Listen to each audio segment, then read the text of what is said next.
티베트의 아이들. 히말라야는 아직 어둠 속에 쌓여 부드러운 은빛입니다. 밤새 골짜기를 쏟아닌 티베트 여우는 가늘게 울며 어두운 굴속을 찾아듭니다. 문 밖에선 야크가 길을 재우치듯 발굽을 탁탁 칩니다. 보드랍고 향기로운 풀을 든든히 먹이고 나서 아버지는 거친 솔빗으로 야크의 등을 느릿느릿 쓸어 주었지요.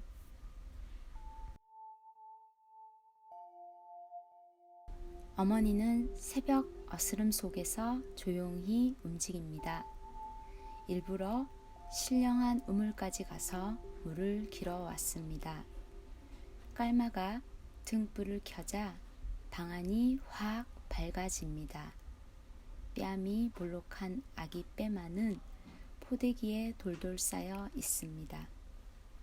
어머니는 찻잎과 버터를 넣고 야크 젖을 부어 정성스레 배차를 끓입니다.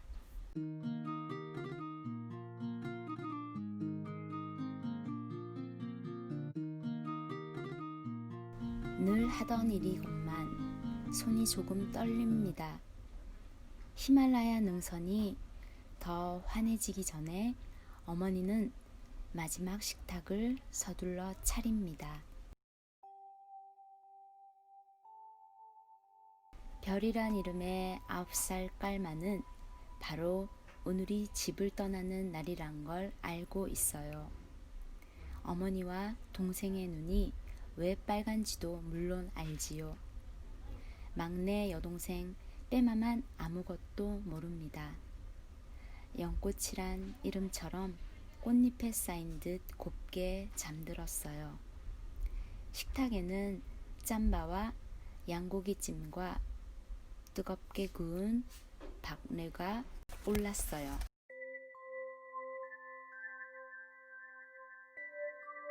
크림 같은 배차가 속을 따뜻이 데워줍니다. 어머니는 끓여놓은 짐들을 꼼꼼히 챙깁니다. 동상약도 말린 고기도 갈아 신을 양말도 빠뜨려선 안 되니까요. 깔마는 정든 집안을 빙 둘러보다 눈물을 애써 참습니다.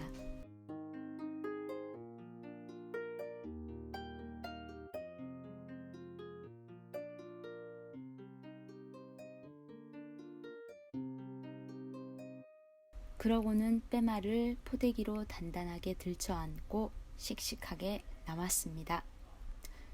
보세요. 제가 티베트에 네일을 안 왔어요. 깔마는 조금도 무겁지 않다며 활짝 웃습니다. 어머니는 깔마 목에 기다란 삿다를 둘러주었습니다. 먼 길 조심해서 잘 가라고요. 색색의 룽따가 바람에 흔들리는 집을 뒤로 하고 아버지와 깔마가 터벅터벅 나아갑니다. 야크목에 건 쇠방울 소리가 떨렁떨렁 멀어질 때까지 들판 너머로 가물가물해질 때까지. 어머니와 동생은 손을 흔들고 또 흔듭니다. 막 떠오르는 햇살을 받아 눈도 코도 빨개졌지만 아무도 울지 않았습니다. 따시델렉 말없이 행운을 빌어줄 뿐입니다. 히말라야 산맥을 넘기 위해 이 마을 저 골짜기에서 아이들이 산 밑으로 모여듭니다. 이번 대여를 이끌 사람은 히말라야 산맥을 손바닥 보듯 훤히 아는 아버지입니다. 아이들을 무사히 다람살라에 데려다 준 뒤 누구보다 젠 걸음으로 돌아올 수 있기 때문이지요. 곧 야크 등의 묵직한 짐이 척척 얹히기 시작합니다. 아이들이 굶지 않고 얼지 않고 죽지 않도록 가족들이 사랑을 담아 야무지게 꾸려준 짐들입니다. 아이들이 가는 곳은 인도 다람살라. 거기에 티베트 망명 정부가 있고 학교가 있고 타가소가 있고 어린이 마을이 있지요. 다람살라는 자유를 위해 싸우는 작은 티베트입니다. 지금껏 수많은 티베트 사람이 목숨을 바쳤습니다. 중국의 빼앗긴 티베트의 자유를 위해 제 몸을 활활 불태우며 티베트를 세상에 알리고 알렸지요. 말도 웃음도 노래도 아껴가며 줄지어 티베트 아이들이 길을 떠납니다. 흰눈 속에 길고 긴 줄이 구불구불 이어집니다. 저 까마득한 히말라야 산맥을 넘어야 인도 다람살라에 갈 수 있어요. 다람살라 어린이 마을에 가서 중국에 뺏긴 티베트어로 공부를 하는 게 깔마와 아이들의 소원이지요. 가슴은 뜨겁지만 퍼붓는 칼바람 속에서 얼굴은 뻣뻣해지고 발은 꽁꽁 얼어붙고 다리는 통나무처럼 무겁습니다. 한 발짝 한 발짝 내딛는 것이 가시로 쿡쿡 찌르듯 합니다. 아슬아슬 절벽을 지날 때는 아래쪽을 내려다보면 안 됩니다. 흠칫 놀라 발을 헛디디면 천길만길 벼랑으로 떨어지고 마니까요.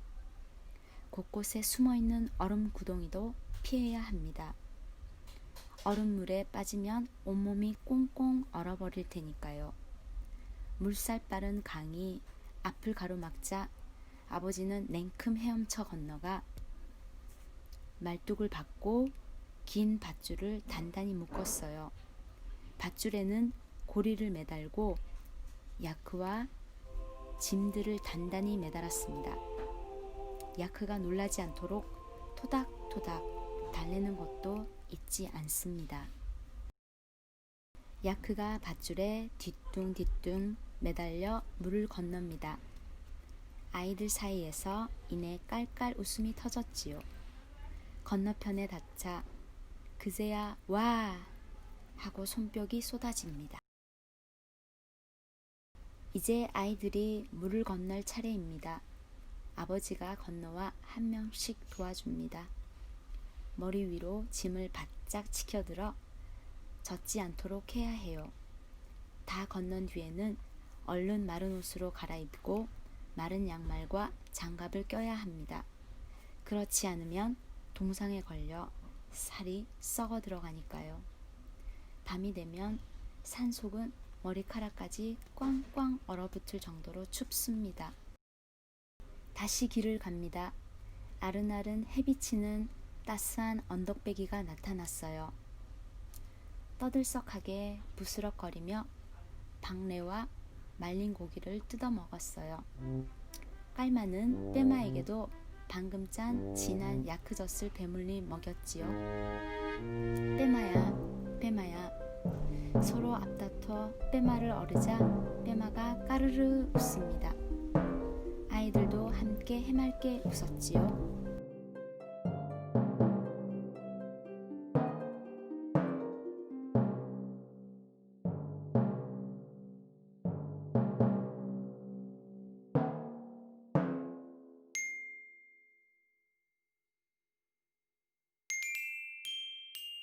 힘이 쑥 빠졌어요.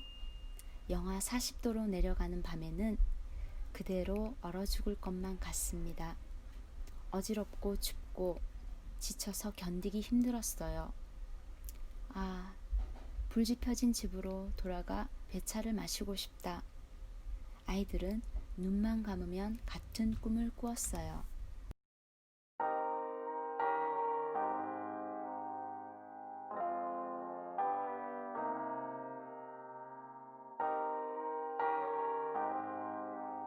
앞장선 아버지가 발박자에 맞춰서 흥겨운 노래를 시작했습니다.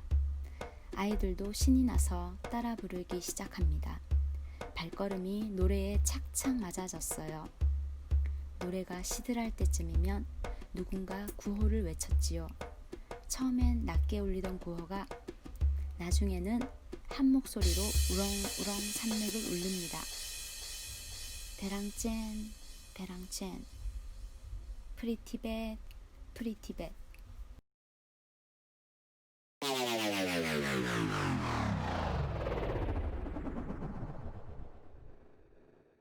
비용. 뒤쪽 어디선가 총알이 날아왔습니다. 중국 국경 수비대가 쏜 총입니다. 등이 붉게 번지면서 깔마가 털썩 꼬꾸라졌습니다. 흩어져라! 아버지가 외치자 아이들이 총알을 피해 이리저리 사방으로 흩어졌어요. 깔마에게 깔린 빼마가 찢어지게 울었습니다. 쓰러진 깔마 품에서 빼마를 빼내어 아버지는 빼마보다 더 크게 울음을 터뜨립니다.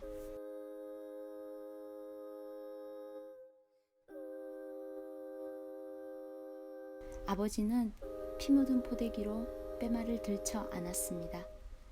아버지는 깔마를 똑바로 누이고는 품속의 티베트 국기를 꺼내 주검을 덮어 주었습니다. 모든 걸 감싸 안듯 눈이 내리기 시작했어요. 여기저기 흩어져 숨어있던 아이들이 그제야 모여들기 시작합니다. 얼굴에는 눈물 자국이 얼룩덜룩합니다. 그래도 아이들은 길을 떠납니다.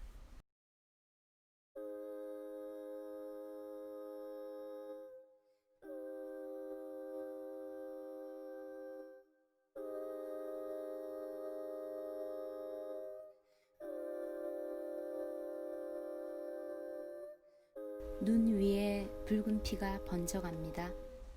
깔마는 자유로운 티베트에서 깃발을 흔드는 꿈을 꾸고 있는 걸까요? 국기 속 눈사자가 깔마를 지켜보고 있는 걸까요? 티베트 국기를 덮은 깔마의 얼굴이 평화로워 보입니다. 바로 저 앞입니다. 드디어 다람살라에 닿았습니다. 집을 떠난 지 한 달 만입니다. 어린이 마을, 하늘 위의 학교, 선생님들이 달려나와 지친 아이들을 폭 껴안아 주었어요. 아이들은 너무 기뻐서 지친 줄도 모르고 빙글빙글 돌고 폴짝폴짝 뛰었어요.